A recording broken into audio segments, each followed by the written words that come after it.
آمنت بالله وملائكته وكتبه ورسله واليوم الآخر. الحمد لله رب العالمين والصلاة والسلام على رسولنا وحبيبنا وشفيعنا محمد وعلى آله وأصحابه أجمعين ثم أما بعد.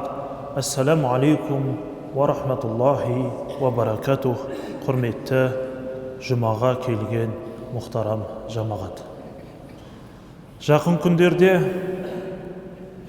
біздерге Алланың мейіріміменен, Алланың рахымыменен қасиетті Зүл-Хиджа қажылық күндері басталды.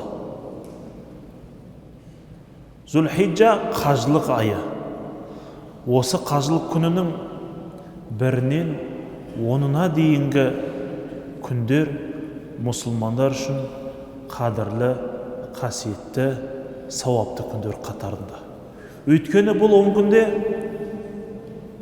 бүткіл әлемнен топ-топ болып, ер болып, әйел болып, үлкен болып, кіші болып, ақ болып, қара болып, бәрінің мақсаты, ниеті бір жерге тұтасып, бір Аллаға деген мінәжатты ниет етіп, Аллаға деген құлшылыққа ынтызар болып, бүткіл әлемнен құлшылық науқанына, қасиетті Мекке Каабаға аттанатын, қажылықтың қасиетті құлшылықтары атқарылатын, Алланың ең жақсы көрген уақыты, Алланың ең жақсы көрген мекені сол Зүл-Хиджа айында жасалатын құлшылықтар осы күндерде.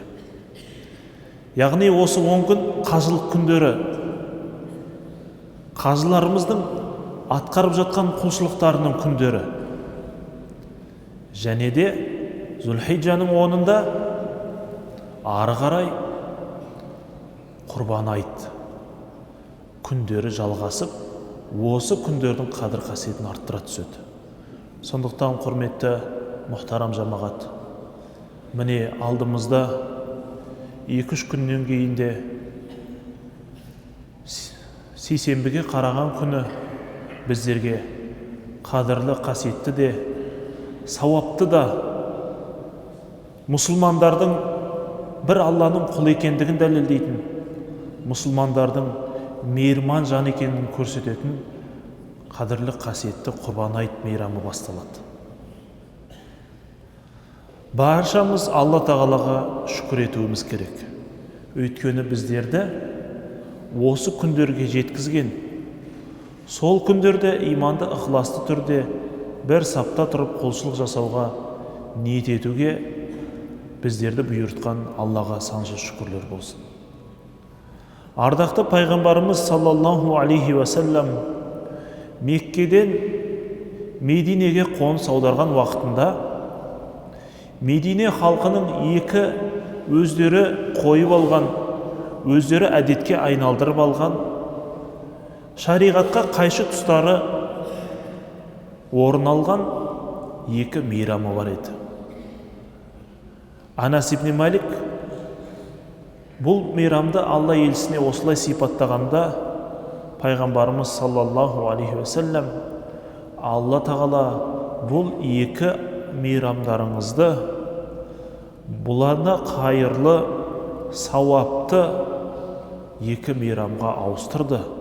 Ол фитр ва айд аль-адха, ол айт, ораза айт мейрамы болса, екіншісі Құрбан айт мейрамы деп пайғамбарымыз саллаллаху алейхи ва саллям біздерге жеткізді. Енді ислам шариғатында бүкіл мұсылман халқы әлмисақ сонау 15 ғасырдан бері үзбей атқарып келе жатқан осы екі қасиетті де қадірлі мейрамның мән мағынасы неде? Не үшін бұны тойлаймыз? Және бұны қалай атап өтеміз? Бүгінгі уағызымызда, құрметті жамағат, осы нәрсемен сіздермен бөлісеміз. Жалпы Құрбан айт мейрамы Алланың біздерге берген сыйы, Алланың біздерге разы болғандығының нышаны. Өйткені оразада дені сау болған көптеген Аллаға иман келтірген пенделер сол айда нәпсілерін тиіп ораза ұстайды. Жомарттық қылып садақа береді. Хайыр, ихсан, жақсылықтар жасап, бір ай бойы Аллаға басқа айлардан қарағанда жақындай түседі. Осы науқанды топ болып жасаған құлшылыққа разы болған Алла Тағала ораза айт біткенде, ораза мейрамын бізге сыйлаған болса, Құрбан айтта да бүткіл әлемнен миллиондаған қажылар бір жерге тоғысып, бәрінің ұраны ләббәйк Аллахумма ләббәйк, ләббәйка ла шарика ләка ләббәйк, иннал хамда ва ни'мата ләка вәл мүлк, ла шарика ләк деген сөзді бәрі бір ауыздан, бір жүректен айтып, Алланы ұлықтайды. Мағынасы, я әлемдердің Раббасы, құлдығыңа бас ұрдық, саған құлшылық жасауға келіп тұрмыз, әміріңе құлдық, сенен басқа ешбір тәңір жоқ, бүткіл мүлікте, дүниеде бір өзіңе тән, мақтауда, мадаққа бір өзің ғана лайықсың, сенен басқа ешбір тәңір жоқ деп, ұлықтау сөзін айтып, миллиондаған қажы Алла Тағаланың жер бетіндегі түпкір-түпкіріндегі әртүрлі ұлт болған, ұлыс болған, әртүрлі нәсілдегі жандар бір жерге тоғысып құлшылық жасайды. Ал қажылыққа бармаған пенделер сол қасиетті күндерде оразаларын ұстап, Арафа күнінде дұғаларын жасап ораза ұстағандығы себепті Алла Тағала сый етіп құрбан айтты біздерге бұйырды. Жалпы құрбан айт деген сөздің мән мағынасы неде? Құрбан деген сөз араб тілінің сөзі. Ол жақындау деген сөз. Яғни пенде сол уақытта құрбан айт намазын оқу арқылы, құрбан шалып, соны Алла жолына садақа ету арқылы Алла Тағалаға жақындайды. Тілек дұғасы Аллаға жақындап, қабыл болуына себепкер болады екен. Міне бұл Алланың біздерге берген алғыс, біздерге разы болып берген қасиетті де қадірлі мейрам екен, құрметті жамағат. Бұл күндерде мұсылмандар бір Аллаға бір сапта құлшылық жасағаннан кейін бір-бірін зиярат етіп, өкпелі, қапалы болған мұсылмандардан кешірім сұрап, қазалы, қайғылы болған отбасыларда көңіл айтып, бір-біріне қуаныш сыйлап, тіпті бір-біріне сыйлық алып беріп, жақсылық жасайтын, Алланың дұғасы қабыл болатын қасиетті күндерден екен. Бұл күннің ерекшелігі айт намаз оқудан, екінші құрбан шалуменен ерекшеленеді. Айт намазды оқу да, құрбан шалу да Алланың жақсы көрген амалдары, дін исламның рәміздері, Алланың ұранды, қасиетті, қадірлі амалдары. Алланың қойған рәміздерін, Алланың біздерге жүйелеген рәсімдерін орындау, ол жүректің тақуалығы, пенденің имандылығының белгісі екен. Қасиетті Құранда Алла Субхана Тағала айтады: «Аузу биллахи минаш шайтанир раджим. Ва ман юаззим шааираллахи фа иннаха мин тақвал қулуб». Кімде-кім Алла Тағаланың рәміздері мен рәсімдерін, құлшылық науқандарын ұлы тұтатын болса, қадірлеп, жоғары бағалайтын болса, ол жүректің тақуалығының белгісі, жүректегі иманның, нұрының бар екендігінің белгісі деп Алла Тағала біздерге осыны жеткізді. Хаш сүресінің 32-ші аят екен, құрметті жамағат. Бұл күннің қадір қасиеті жайлы ардақты пайғамбарымыз саллаллаху алейхи уассалам анна набия саллаллаху алейхи уассалам қал инна аъзамал айями индаллахи табарака ва та'ала яумун нахри сумма яумул қарри деп атаған екен. Алланың алдында ең сауапты, қадірлі ұлы күндердің қатарында ол құрбан шалу күні және де құрбанның ертесі Зүл-Хиджаның 11-ші күні деп пайғамбарымыз саллаллаху алейхи вассалам біздерге осыны жеткізді. Енді осы құрбан шалу құлшылығы, намаз оқу құлшылығы біздерге қайдан мирас болды? Ардақты пайғамбарымыз саллаллаху алейхи вассаламды Алла тағала Каусар жәннатта Каусар бұлағымен шүйіншілеп мына аятты түсірді. Аузу биллахи минаш шайтанир раджим. Инна анзалнакал Каусар. Біз саған Каусар өзенін бердік деді. Аяттың жалғасында фасолли ли роббика ванхар. Сондықтан да Раббың үшін намаз оқы және де Раббың үшін құрбан шалғын деп Алла тағала бұйырды. Осы жерде намаз оқы дегенін ғалымдарымыз айт намазын оқуға бұйырды дейді. Ал құрбан шал дегені құрбан айт күнінде жағдайы келген мұсылман құрбан шалуға бұйырып жатыр деп ғалымдарымыз түсіндіреді екен. Бұл енді құрбан шалудың тарихын баршамыз білеміз. Кейбір кісілерге бұл жаңа бір мағлұмат болар. Алла тағала өзінің ұлы пайғамбары Ибрахимді сынап, Аллаға деген сенімін сынау мақсатында түсі арқылы аян уахи етті. Ибрахим түс көрді. Сол уақытта Алла тағала оған өзіңнің 86 жыл күтіп әрең дегенде көрген ұрпағы Исмаилді Алла үшін құрбан шал деп бұйырды. Ұлы пайғамбар Алланың бұл әміріне, өзінің нәпсісіне, әкелік мейіріміне ауыр тисе де Алланың әмірі орындалу керек. Бұның ар жағында хайыр бар. Мен де, менің ұлым да Алланыкі, бәріміз Аллаға тәнбіз деген яқин сенімменен бұл хабарды баласына жеткізеді. Сонда кіші болған, жүрегі таза болған Исмаилге әкесі келіп, «Я балақайым» дейді.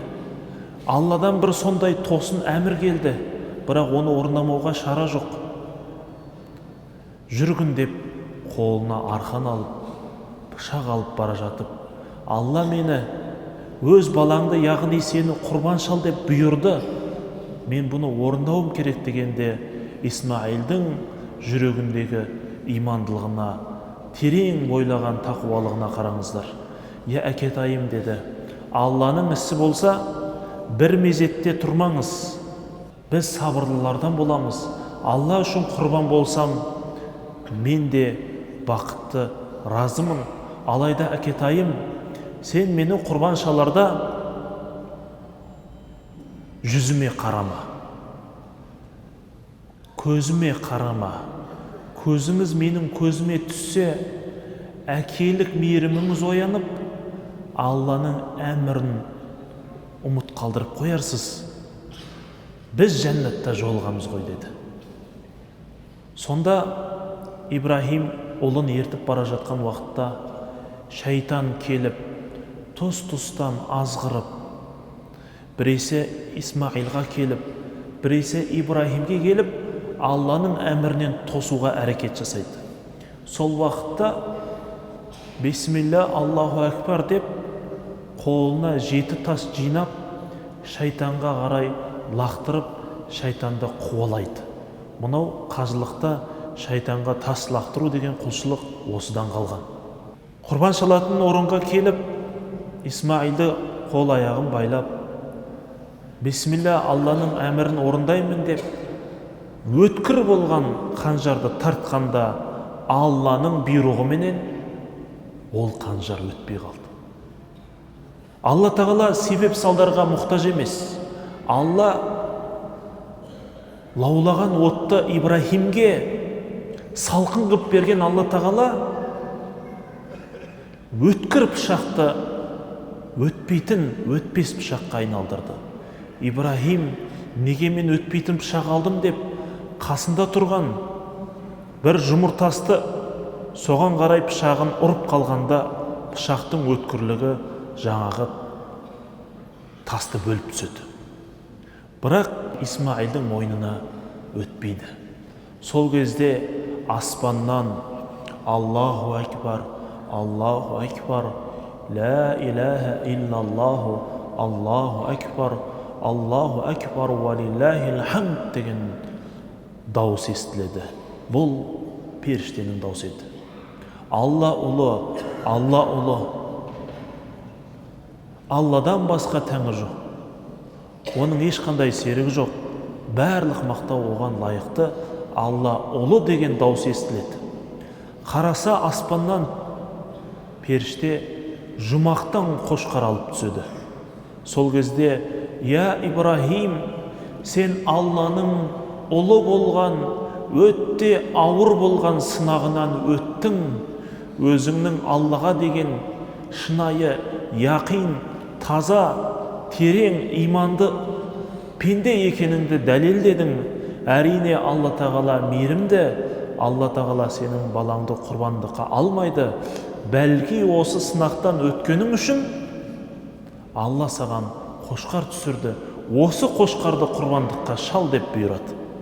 Міне сол кезде сондай разы болған, қуанышынан жүрегі жарылып кете жаздаған Ибрахим баласы екеуі бірден сол жерде Аллаға дәріптеу айтып, Аллаға мақтау айтып, Алланы ұлықтап, қуанғандарынан жаңағы құрбандықты Алла жолында арнап шалады. Міне, бұл құрбан шалу құлшылығы сонау әлмисақ заманда Ибрахим атамыздан қалған, мына біздер миллетімізге сүннет болып қалған қасиетті құлшылық екен. Міне, кімде-кім осындай ниетпенен Алла разылығы үшін құрбан шалайын десе, Алла осындай сауапты амалдар береді екен. Ардақты пайғамбарымыз саллаллаху алейхи уассалам өзінің бір хадисінде Айша анамыз жеткізеді: «Ма амила ибну адам йаума нахри амалан ахабба илаллахи азза ва джалла мин ирахатил дам» дейді. Құрбан айт күнінде мұсылман пенденің Аллаға жасайтын амалдардың ішіндегі ең абзалы ол Алла разылығы үшін Алланың атыменен өзінің атынан қан ағызу деді. Міне, бұл өте қадірлі қасиетті құлшылық қатарында екен. Алла тағала біздерге төрт түлікті жаратты. Сол төрт түлікті біздерге жеуге, соның қайырымдылығыменен бөлісуге біздерді бұйырды. Әрбір төрт түлік бауыздалғанда сауапты іске бауыздалсам екен, мені бауыздайтын ием мені Алланың атымен бауыздаса екен деген дұға жасайды екен. Олардың жер бетіне келудегі міндеті, дұғасы да сол екен. Сондықтан сол сауапты амалды пайғамбарымыз саллаллаху алейхи вассалам жеткізіп отыр. Өйткені дейді, кімде-кім құрбан айт күнінде құрбан шалса,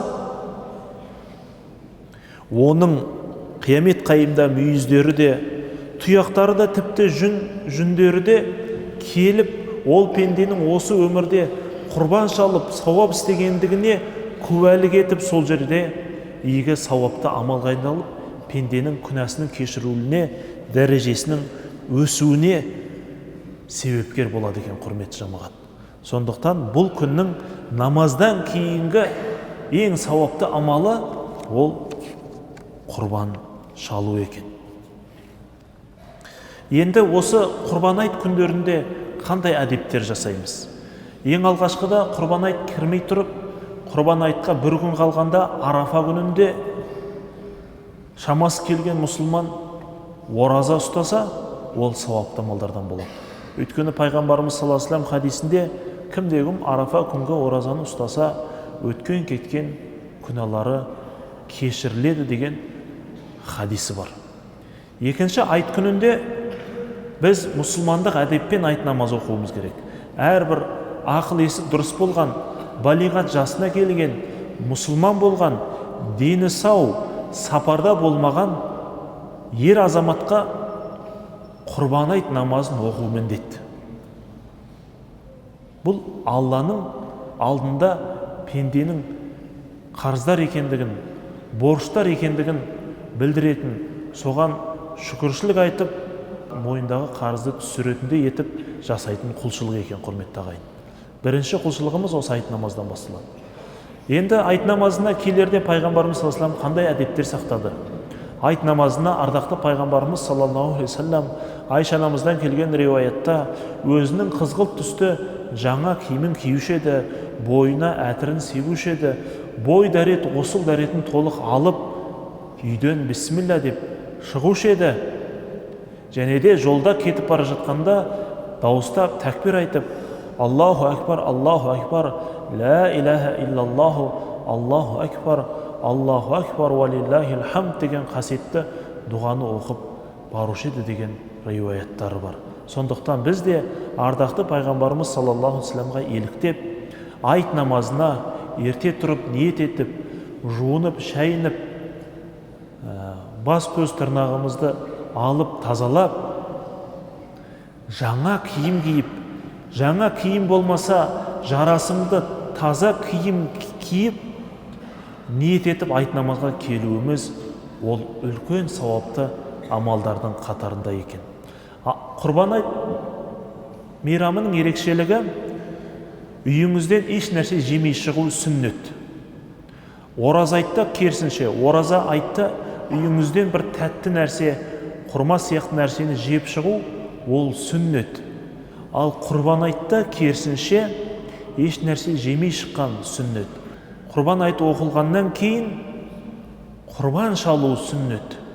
Немесе құрбан шалуыңызды екінші күндерге жоспарласаңыз, келген жолыңызбен емес, басқа бір жолмен туған туысыңызға, дос жараныңызға, көрші қолаңызға барып, зиярат етіп, құрбан айтпен құттықтап, Құран аят білсеңіз, соны оқып, бата дұға жасау, және де хал жағдайларын білу, бұл сол құрбан айт күнінің қасиетті де қадірлі сауапты амалдар екен.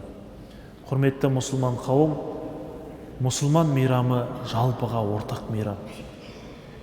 Кейбір мейрамдар тек қана ақшасы бар, жағдайы бар, жандар ғана тойлап жататын мейрамдар болады. Басқа жағдайы төмен отбасылар сол күні қарапайым өткізіп, жабырқау көріп, көңілсіз өткізетінде мейрамдар бар. Ал мұсылмандық мейрам олай болмау керек.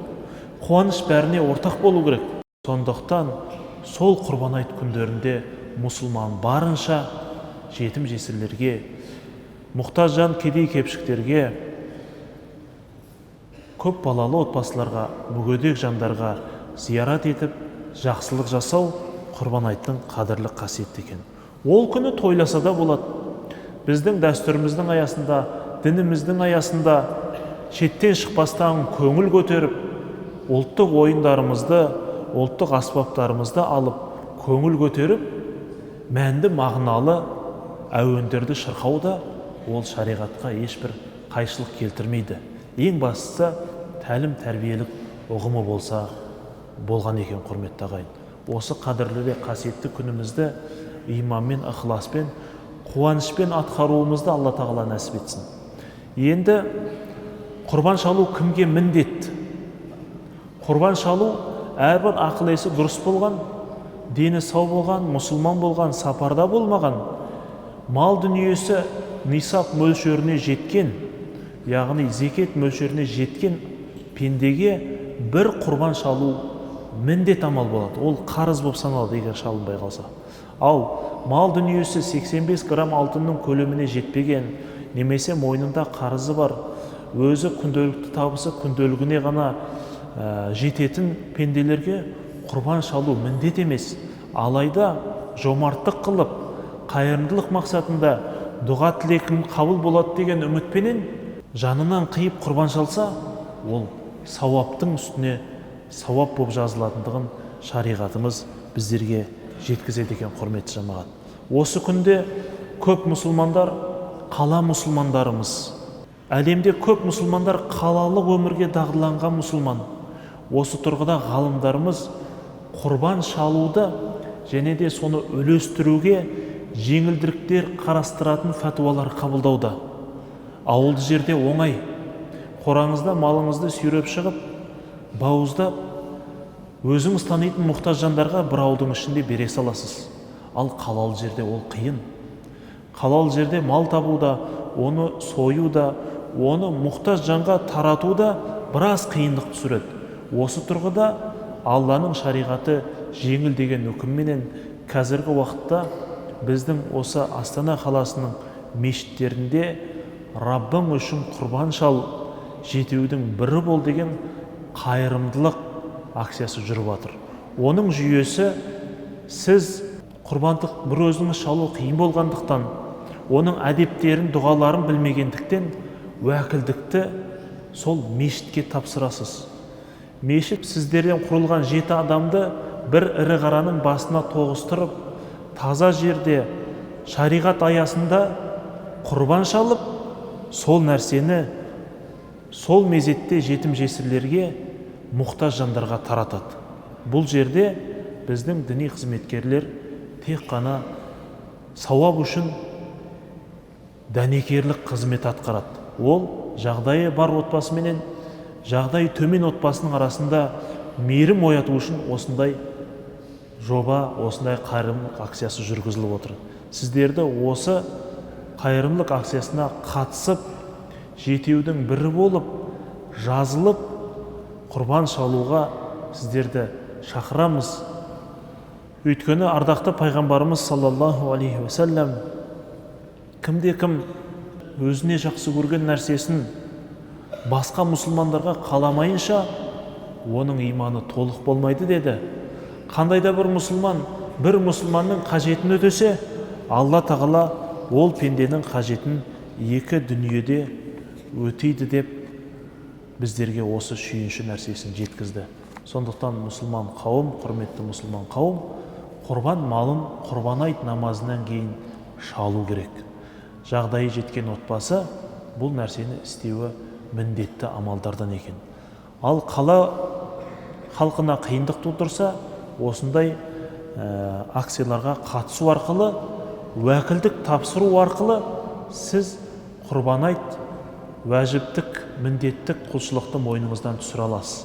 Әрине, бірге барып, көріп, қатысып, толық басынан аяқ қатысуға дейін сізде мүмкіндік болады.